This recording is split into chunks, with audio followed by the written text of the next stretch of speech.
92,044 people here again, so it remains and will remain as one of the great occasions. Jamie Elliott with 5 goals. We'll talk you through all of this. We've got a massive post-game coming up, so don't go anywhere. If you're a Collingwood fan, you can relive it all. We'll work our way through it. And if you're an Essendon fan, I think there's a bit to get excited about. And I know they're a work in progress, and I know they're coming from some way back, but I thought Reid in the back half was magnificent. Terrific. I thought Caddy showed what he can become in the front half. And, you know, through the middle of the ground, they need some support for Zach Barrett and Durham. You can't undersell the inexperience. I mean, they had 14 or 15 players, as Brownie spoke about pre-game, under 100 games. So what they get out of a game like this, and they're the scenes now, Gaz, that hopefully the news is some bright news for McStay. Yes, well, John Ralph's chasing that at the moment. They are concerned, let's just say that right now for Dan McStay. Well, there's some telltale signs. No ice. And he's walking around okay, and so if he's gone down, that doesn't augur well for an ACL diagnosis. Yeah, no, that's one before, of course, as well. So we were, and this time last week we were worrying about Sam Darcy. He got away with it. So our fingers crossed now for Dan McStay. But let's celebrate the Anzac Day medalists right now as we wait for these boys to get back down the rooms and sing the song. We'll make sure we get you that. But Steele Sidebottom's had a day out. He's had 36 touches and 15 clearances. Yeah, he's amazing, Gaz. He was sensational to watch. He really dominated through that, especially in the second half when Essendon started to challenge. He got on the move, and it was really a really clean clearance as well, including 6 centre bounce clearances. So it felt as if he was running a hot hand there, and he just kept moving nicely. Ranked 47th in the competition coming in. Yeah. I reckon this game might have bumped him up a few notches, Bucks. Well, he was everywhere all day. He had a really strong first half. There was only a small period of the third quarter when he was out of play, when he was moved onto the wing. For some reason, he was stuck out in the fat side wing for 10 or 15 minutes. But that kick there is the sort of stuff that Steele has been doing for 15 plus years. And to be able to find that, see that target, let alone hit it, but he's doing it every other quarter these days, and it's been exceptional to see him continue on in this form. Indeed, indeed. So we'll follow this Collingwood side down the rooms. It's good to see Dan McStay up and about with the group. So as we said, Johnny Ralph will be down in the rooms. He'll chase all of the news. But this is a really impressive situation they find themselves in. They get opened up in the first game by the GWS Giants. Understandably, people start to look at their age profile, and from that point on, they have not looked back, and they've kept Essendon to 10 goals again. Yeah, 66 points, 43 That's their average. 50s. That's the average for the year, so they stay on 66 points. But the other thing is to shout out Jeremy Howe, intercept marking. So good. You know, won so 3 or 4 really key one-on-ones when required. Now, Isaac Quainer was really good and tight and tough when he needed to be. I don't think the defence missed a beat with Darcy Moore out. They didn't defend the midfield quite as well, but they had 32 front half turnovers, were able to go back and score 13 times. So that was significant, that front half game. See, I wish, and we can talk about positioning, and from a forward's point of view, I was talking about in that last quarter, I wish one of those Essendon forwards would go deep, Brownie. Instead, Jeremy Howe took the most dangerous position as the attacking backman and took 3 intercept marks. So, but Caddy and Wright and Langford with the game under his belt, though he'll get better as this goes on. Caco's going to get better as we go on as well. They're young, they've got growth, plenty of growth. Essendon didn't disgrace himself. They come up against a powerful unit that is a lot more like 2023's team than 2024's version. Spot on. So we'll sit back here in a moment and celebrate with this top of the table Collingwood side, who that man Darcy Cameron's in great nick again, isn't he? So they've done it nicely. 41-point margin against Essendon, having been headed into third quarter. So much to like. We've got a lot to unpack as we unfold, as this post-game unfolds. It's a double-header. Don't forget, we're heading over to Perth to watch the Fremantle Dockers take on the Adelaide Crows as well. But we'll give you the full summary right here down the rooms. We'll get to hear from both coaches as well. So there's a lot to talk about out of what has been another massive day here at the MCG. 92,044 people.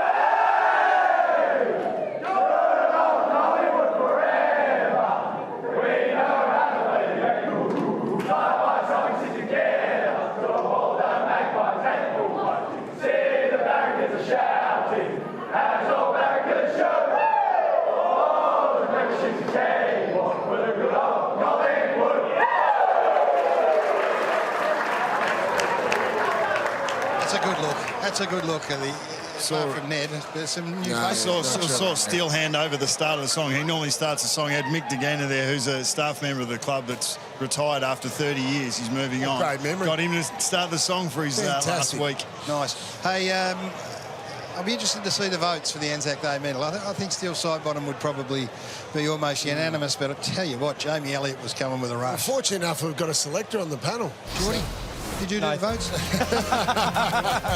You did votes. I can neither confirm nor deny that. Can you let us know who you voted for? Oh, well, I think I can now, yeah. You can. Let's just celebrate Jamie Elliott, though. If he wasn't in the votes, he wouldn't have been far away. A man that is... He was. Good. He's put on a highlight reel here on Anzac Day in the past. His mark last year will remain as one of the great highlights, but he's kicked 5 goals in wet and gloomy conditions. I thought he was sharp from the get-go, and he created opportunities as well. I think at the end of the second quarter, when Collingwood were under pressure to put a couple of scores on the board, I thought his sharpness to move and even compete and create ground balls. And the 300, I thought he was going to cost himself $3,000. But He got out on his own a lot. He took 5 marks inside 50. well, his finishing was elite, wasn't it? And yeah, so I thought he was exceptional throughout the day, and he definitely was in the handful of most impactful players. It's a huge achievement, but where would you rate him in terms of small forward? I mean, 300 goals as a small forward is a huge achievement. Yeah, well, he's he sort of plays as a deeper small forward. We don't see that much in today's game because he's got an aerial presence as well. But he's a real leader of the forward line, and he lassos all of those free spirits in to play less selfish footy and more team-orientated football. I think he's been exceptional. He's really matured well also. You know what I value highly, Gaz, and I know you would. Obviously, Bucks, when he was coaching him, he kicks big goals, does he? Even when Essendon got back to within 3 goals halfway through that last quarter, he thought, oh, there might be a chance. He gets the opportunity, goes back from 40-odd and just goes bang and nails it. Let's hold fire for a moment, because there's a couple of really interesting developments, and I'm interested to get your thoughts as a senior coach, and Geordie, you've done this as well, but the communications went down there, and I'm not sure. Well, the initial report was that Essendon may have been without their communications totally. So let's go down to Johnny Ralph, who will give us the update on that. Ralphie, what can you tell us? Yeah, chaos reigned supreme for most of that third quarter, Gaz. So I've spoken to the AFL and their spokesman, Jay Allen. He says that the AFL is adamant that neither club had an unfair advantage. And so for most of that third quarter, as the power was out, it was coming back in again, and then it was sparking the communications. And so the AFL's executive manager of football, Laura Kane, she gave both clubs permission to have 2 phones at their box and 2 in their bench as well. And so basically some of the power was working, some of their laptops were working, but certainly none of the screens in terms of their stats, and certainly none of their visions as well. So as it was coming in or out, neither of the teams really knew what was going on there. But thankfully, as the AFL says, they are sure that both of those teams mostly had equal access to at least those phones, which allowed them to get in touch from the boxes to the benches. We saw Brad Scott still remaining in the coach's box at Essendon with the Collingwood coach down on the bench, so it probably made communication easier for the Pies. So that is a better result than initially thought. We're going to start an appeal too for a poncho for Ralphie for the next time the rain comes. Not a laughing matter in any way, shape or form. What can you tell us about Dan McStay? Well, maybe lightning has struck twice, because we all thought the worst for the Western Bulldogs star in Sam Darcy last week. I've just spoken to Charlie Gardner, the Collingwood football boss, and he's got some good news. He thinks it's only a medial ligament sprain for Dan McStay rather than the ACL, which would be absolutely tremendous news, guys. We all thought the same thing. Certainly the mechanism there and the fact that he had no ice on that, but he's all smiles in the rooms there. So even a high-grade medial ligament, the MCL, can be 6 or 8 weeks. But again, that would be fantastic news. So scans will tell us the tale tomorrow. Potentially crisis averted there for the Collingwood Football Club. That is very good news indeed. I guess, thanks, Ralphie. I guess it could have been one or two things, that it was so bad that he knew, as you suggested might have been the case when you don't see ice straight away, but it looks like it's the other side of the coin here, and Dan McStay's got away with one there.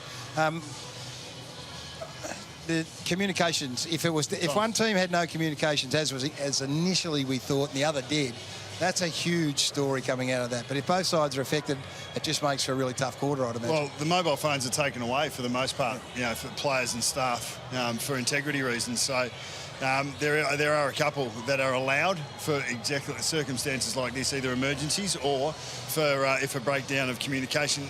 In my estimation, if the coach is away from his assistants, like Craig McRae is, that has more effect than if the coaches are together upstairs and able to sort of communicate with the runner. But I mean, it would be dependent on how each club actually runs their communications and how they talk through it as a coaching group and through the runner to get the messages out. Okay, let's go back down to the Collingwood rooms now. We've got a man who's been good enough to join us who had an outstanding game again and on the back of an outstanding season. Josh Dacos, congratulations, mate. 92,000 people, another big win for the Pies. Yeah, it was electric. It was an awesome atmosphere all day. And, yeah, Bombers really came to play there in that second quarter, and it made for a close finish. But, yeah, really proud of the boys, 6 on the trot. Well done, Josh. Fantastic. You were enormous early. Looked like you were going to get about 60 disposals at one stage. But just tell us about the week. What was the standout for you leading into the game? Yeah, it's definitely a special week. It's definitely one. Going into the year, there's no game like it. It almost feels like a grand final in terms of the build-up and atmosphere, and just awesome to honour those who have made the ultimate sacrifice. And for us, yeah, we're lucky enough to have a one-club meeting at the club, lucky enough to have Bucks back, which was awesome, and hear a little bit about 1995 and where it started. So it's been a great week. Josh, you've dabbled at half-back before this year, and now you're there, established. Tell me how it has felt the last 3 weeks when the high forwards and the midfield have really got their act together through the middle of the ground and defended well and allowed you to get on the front foot more offensively. Yeah, for sure. They've been enormous. Our forwards definitely go under the radar, all the work they do to allow the mids and backs to yeah, really shine. And yeah, our mids have been awesome too. Sidey, incredible. Pendles, defying age. And like you said, it takes a team effort. We play a real system defence, so a lot of organisation, a lot of sacrificial running, and right now we're doing that probably the best we've done it. Talk to me about those back-to-back contested marks at the end of the third, mate. Have you been in the strong room and been working over some of the larger members of the team to practice that? How's that going? Oh, it's it's funny. A lot of the boys are out there getting to me. We get into Nick sometimes, trying to get him a contested mark. And when they saw me have 2 back-to-back, they got around me, which made me feel good. And yeah, obviously, probably not one of my strengths to my game, but playing as a back and to have backs that I learn from each and every day, Jeremy Howe, Darcy Moore, they've helped me with my craft, and it was awesome to show it out there today. Come on, yeah, Mark Isaac Kakko, 15-year-old. Come on, guys, that's enough. Hey, it's a contested mark. Hey, you had your mate riding shotgun again today, Dan Houston back. How do you feel, I mean, when you're out there, and certainly the quality of Dan Houston coming back as well? Do you change your game, or it just gives you confidence to run more aggressively? Yeah, we love it as a team, obviously, having Dan back. Missed him for those 2 games. And yeah, I've known Dan for so long, so we work really well together. We just understand each other really well out there, and he's just such a damaging player, and defensively today he was awesome too, and he's made us such a better team alongside Harry Perriman and Timmy Membry, so yeah, we're very lucky to have them. And what do you think about Steele's performance, mate? Yeah, incredible. He's had an unbelievable year. He puts in the work every year, and as you see at his age to be doing what he's doing, he's playing arguably career best football, and he's come second in a Brownlow, so I think that speaks volumes to the work he puts in. He's incredibly clean in the wet, and he's just a great teammate first and foremost. We love playing with him. He's a real barometer for us. Josh, across the board, we try and match up the stats to 2023. What's your gut feeling on this year so far, and does it remind you a little bit of 2023? Yeah, it definitely does. Obviously, 24 last year, very inconsistent, and probably didn't play the brand of football we liked. And it feels like we've probably progressed our team defence and system since 23. We feel so safe right now. We feel like our pressure has been awesome, and we're turning the ball over further up the ground, which is allowing our forwards to get really dangerous. So it's something that we'll continue. There's still opportunities to get better in, and yeah, really excited for what's to come. Josh, what about Darcy Cameron, who's obviously been an excellent performer over the last couple of years, and with experience just getting better and better. He started the game off on fire and just seems to be so strong for you aerially, either in front or behind the ball.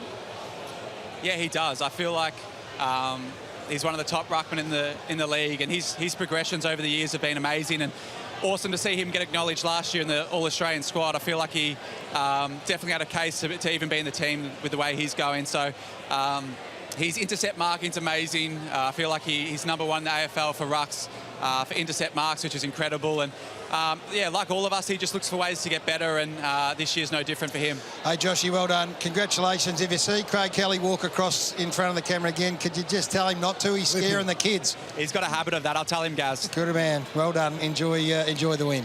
Thanks, guys. Thanks for having me.